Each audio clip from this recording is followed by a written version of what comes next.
Hey, Chanclan viewers, it is time for me to clean the Opal GE Nugget Ice Maker here. So this has to be done usually on a monthly basis, or especially if you see some mold growing inside usually it's going to be in your water canister. So anytime we see a kind of greenish tinge, yeah, we know it's time to clean. That happens probably a couple of weeks. If you do this on a monthly basis or every 2 weeks, you'll probably be able to prevent that. All you need is water, a little bit of bleach, and a couple of rinse cycles here. So I'll show you what we do just to get rid of this. Water has mold. Fact of life. Mold with sunlight tends to grow in standing water. And right now, you probably can't see too much of it. Oh, there you go, a little bit green tinge right here. I don't like the design of this water container right there. You see that mold growing? Just because it doesn't have like an opening other than here. So it's actually pretty hard to clean. So I resort to using a little bleach in here and then cycling this out.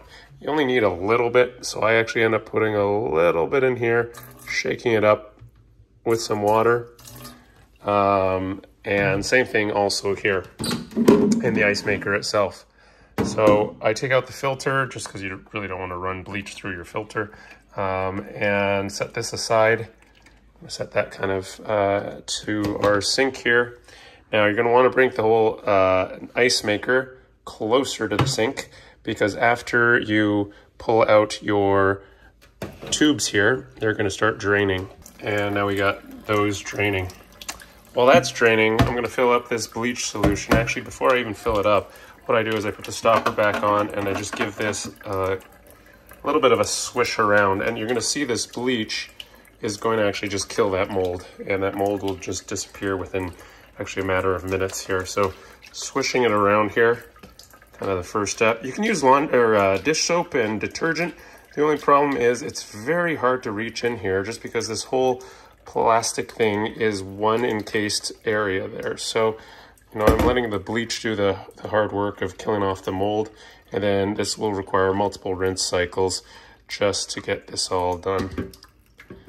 So bleaching it out, and you'll actually be able to see that area of mold is already clearing up.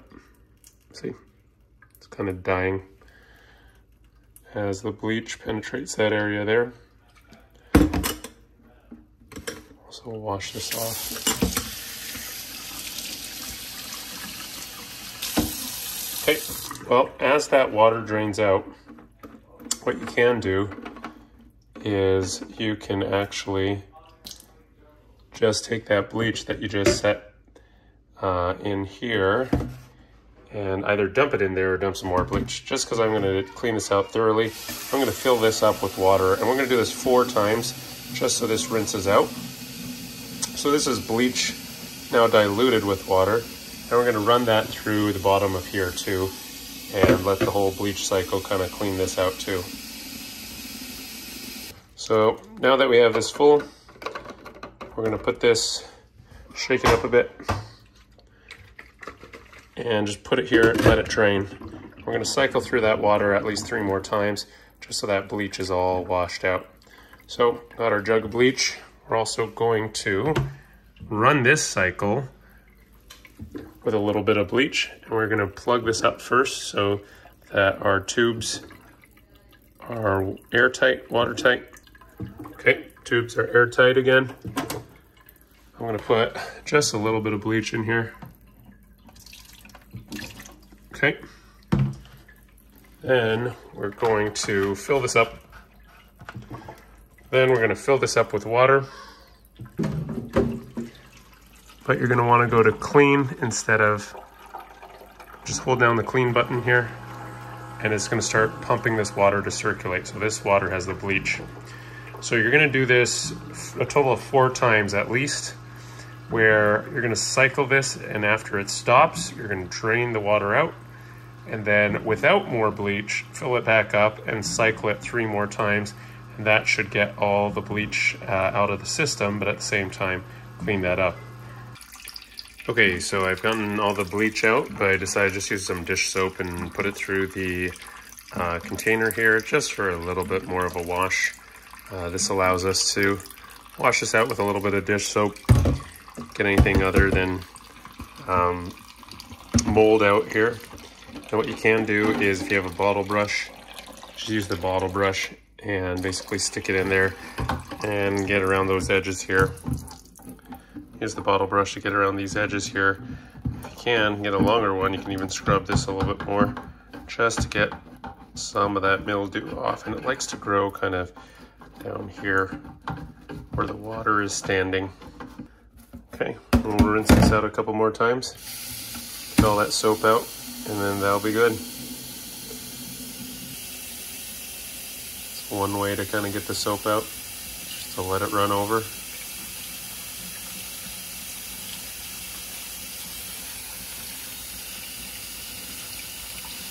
Like so. And then we'll just run it through the bottom half still. So that's how I clean that out. It's kind of a pain, but do that a couple more times until it runs clear. And your reservoir at least will be clean. Meantime, this guy over here needs to be drained. So let's go ahead and get that all drained out here. All right, this is the last cycle of our cleaning. We've washed this through a couple of times. I just like to take a paper towel, usually just to wipe down some of this extra scale. In the clean water here, you sometimes might get little kind of scale flakes of mineral deposits. So again, I just kind of pick that up with a paper towel. A lot of that stuff actually doesn't get hit up by or doesn't go through the filter. So sometimes you will have a little bit of a sediment here. And then again, when the water drains out, you'll be able to pick some of that up just with a washcloth or a paper towel, which I do just to kind of get that through. Now with the last cycle here, more or less this is going to be with just water, and that water is going to be pretty clean.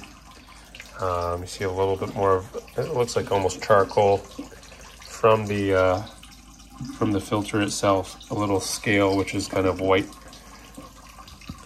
With the calcium lime deposits of the hard water. So what I'll do is actually take the filter for the last cycle, put it back in, and just do a rinse cycle. Now the bleach is all gone. Let's just make sure that the filter is also kind of cleaned a little bit here. Let's run through here.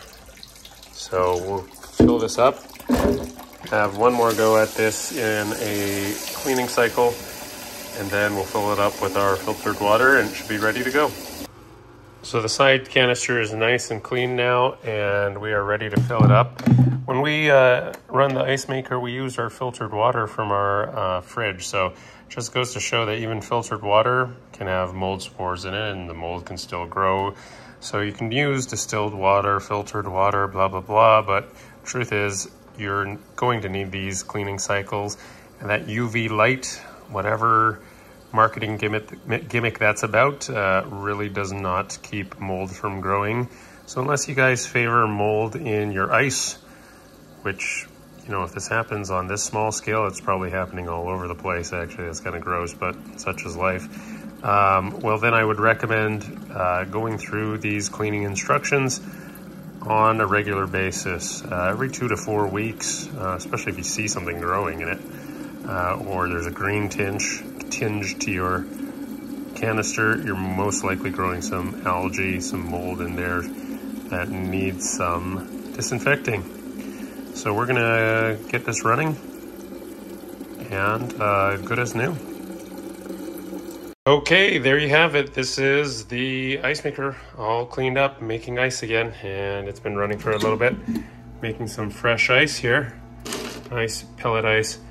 A lot of people ask me, hey, can you guys tell us how this thing's been running in the last 2 years? Fortunately, has not broken down yet. So that extended warranty has not been put to use yet. That's a good thing. So certainly this 2.0 model seems more reliable than the 1.0 Opal Ice Maker since our first review and our first unboxing of this model. So this is an update on our Opal profile, the GE Opal Profile Nugget Ice Maker 2.0. There's a new version out. Didn't get it because this one's working still, so Hopefully this cleaning cycle demonstration helps give you an idea how we go about cleaning our ice maker every couple weeks. It is a hassle, but worth keeping your ice nice and fresh and keeping you sick from mold and algae. So leave your comments below. Let us know what you think and subscribe to our videos. See you next time on the Chan Clan and our Tech Talk videos. Thanks for watching.